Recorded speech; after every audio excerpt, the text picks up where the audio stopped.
Assalamualaikum warahmatullahi wabarakatuh.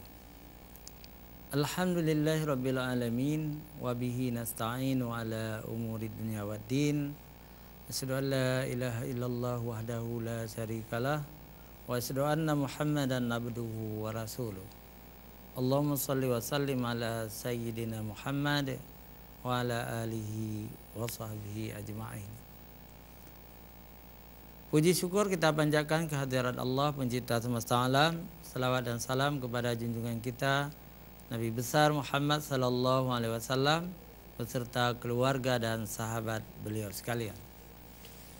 Pemirsa TV yang dirahmati Allah, kita berada di tanggal 16 Rajab ya, tahun 1441 Hijriah. Artinya sekitar 15 hari lagi, sekitar 13 hari lagi kita akan memasuki bulan suci Ramadan. Bulan yang di dalamnya itu diwajibkan kepada kita puasa. Sebagaimana firman Allah, ya ayyuhalladzina amanu kutiba alaikumusiyam kama kutiba alal ladzina min qablikum la'allakum tattaqun. Wahai orang-orang yang beriman, telah diwajibkan kepada kamu puasa sebagaimana telah diwajibkan kepada orang-orang sebelum kamu. Mudah-mudahan kamu menjadi orang-orang yang takwa. Pemirsa TV yang dirahmati Allah, biasanya Rasulullah Sallallahu Alaihi Wasallam kalau sudah memasuki bulan Rajab ini, bulan Syaban maksudnya, beliau mengistiharkan, mengkampanyekan, ya, mensosialisasikan.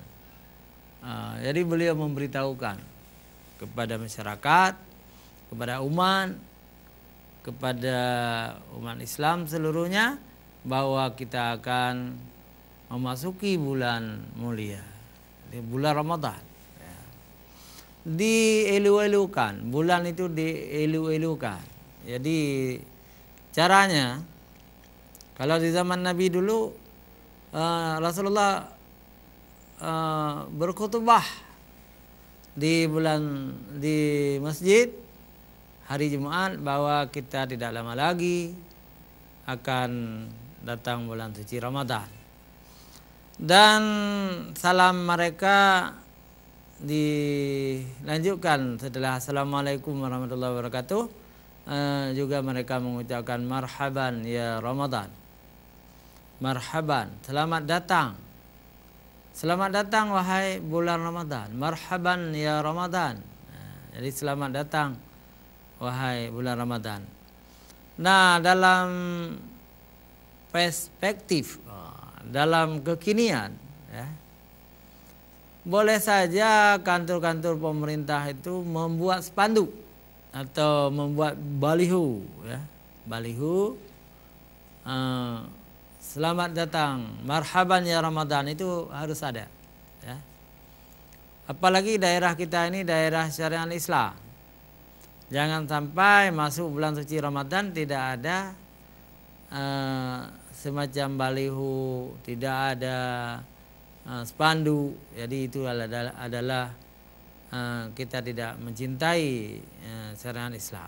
Jadi sebagai turut mencintai syariat Islam, turut bangga dengan datangnya bulan Ramadan, maka sebaiknya kantor-kantor pemerintah dan swasta membuat baliho atau katakanlah spanduk.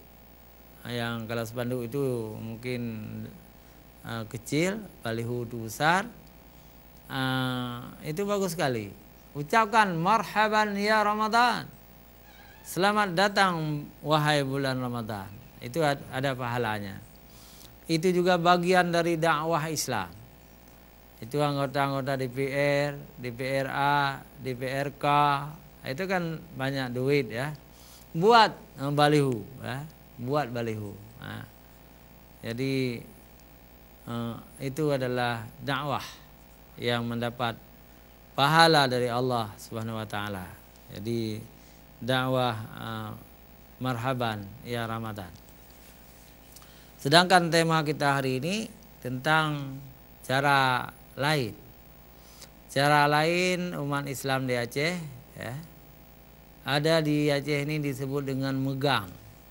Megang atau mak megang. Jadi megang ini sudah di-Indonesiakan. Mak megang yang aslinya dalam bahasa Aceh, sedangkan dalam bahasa Indonesia sudah terkenal dengan megang. Megang adalah penyembelihan binatang ternak, ya, terutama di Aceh ini kan sapi ya, sapi, lembu. Mana beda sapi dengan lembu? Nggak ada beda. Itu hanya sinonim atau muradif. Ya. Nah, lembu pinyang, sapi pinyang, kan gitu. Ya. Jadi di Aceh ini sapi itu lebih disukai, daging sapi itu lebih disukai. Tapi di wilayah barat, Aceh Selatan, Aceh Barat, Abdia, Simelu, di sana kerbau, daging kerbau lebih disukai. Itu tidak masalah. Apakah daging kerbau, daging sapi, kalau disembelih di 2 hari sebelum datang Ramadan atau 1 hari sebelum datang Ramadan, itu namanya megang. Jadi setiap rumah umat Islam ada megang, ada daging di rumahnya, termasuk orang-orang miskin. Ya. Orang miskin mungkin tidak bisa membeli daging, tapi ada yang membantu. Yang bantunya itu orang kaya, yang bantunya itu pemerintah kampung. Jadi yang jelas tidak ada rumah orang-orang miskin yang tidak ada daging, tidak ada. Jadi alhamdulillah di sini ada saling tolong menolong. Wa ta'awanu 'alal birri wat taqwa. Dan menolonglah kamu dalam kebaikan dan takwa. Insyaallah semua rumah orang miskin itu ada daging megang. Apalagi rumah orang kaya. Orang-orang kaya itu juga termasuk orang-orang kaya yang beriman. Orang kaya yang ingin masuk surga. Mereka itu juga ingin beramal di hari megang itu. Mereka mengintip kiri kanan, siapa yang bisa dibantu. Orang kaya sekarang ini banyak membantu fakir miskin. Dipanggil, ini duit dengan beli megang. Atau ada yang mengantarkan langsung, mengantarkan daging megang ke rumah orang kaya, ke rumah fakir miskin, ke rumah anak yatim. Ini sudah berjalan baik sekali di Aceh. Ya. Dan ini perlu kita pertahankan. Wa ta'awanu 'alal birri wa taqwa. Saling ta'awun, tolong menolong. 'Alal birri, atas kebaikan, wa taqwa, dan atas takwa. Wala ta'awanu 'alal ismi wal 'udwan. Dan jangan kamu tolong menolong atas keburukan dan kejahatan. Jadi orang Aceh ini sudah mengamalkan ayat Quran ini. Sudah diamalkan dan bagus sekali. Pemirsa Aceh TV yang dirahmati Allah, ya. Kapan sejarahnya megang itu? Megang itu sudah ada sebelum kapan? Katakanlah sudah ada sejak Islam masuk ke Aceh. Abad ke-12 dulu. Jadi sudah ada, artinya 800 tahun megang ini. Sudah berapa? Belum sampai 1000 tahun Islam ke sini. Belum. Sekarang ini tahun 2000. Nah, tahun 2020, ya. Sedangkan Islam masuk ke Aceh, ya, itu tahun 1200. Tahun 1200. Berarti 800 tahun baru 800 tahun Aceh beragama Islam. Sebelumnya agama apa? Sebelumnya agama Hindu dan Buddha di Aceh ini. Ada juga agama menyembah mungkin menyembah jin, agama naturalisme, agama nenek moyang kita.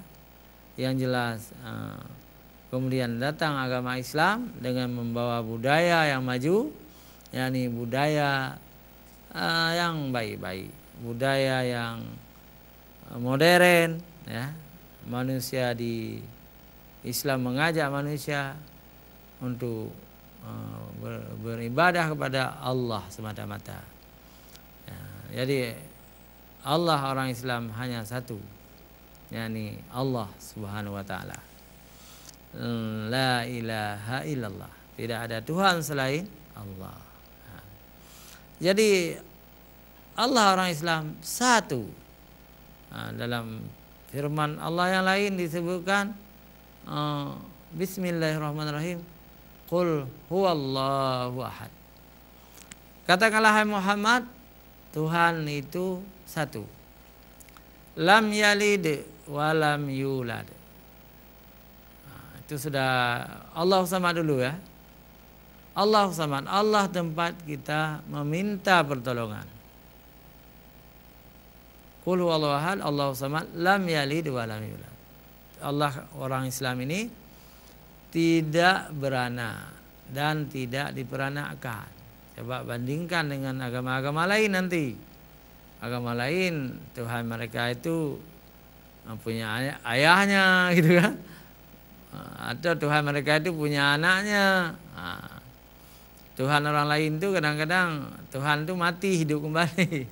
Tapi dalam Islam Allah orang Islam itu Allah yang Hayyul Qayyum, ya. Allah yang selalu hidup, selalu hidup dan tidak mati, ya. Jadi Allah kita tidak mati, ya. Ya kalau Allah pernah mati itu bukan Allah namanya, bukan Tuhan namanya. Jadi Allah orang Islam itu bebas dari hal-hal yang membuat Allah itu rendah. Allah disalib misalnya, Allah dibunuh, Allah dihidupkan. Itu kan tidak rasional, ya. Kalau Allah itu beliau itu tidak mati-mati, ya. Jadi ada perbedaannya. Pemirsa, jangan kemana-mana. Kita kembali setelah jeda iklan berikut.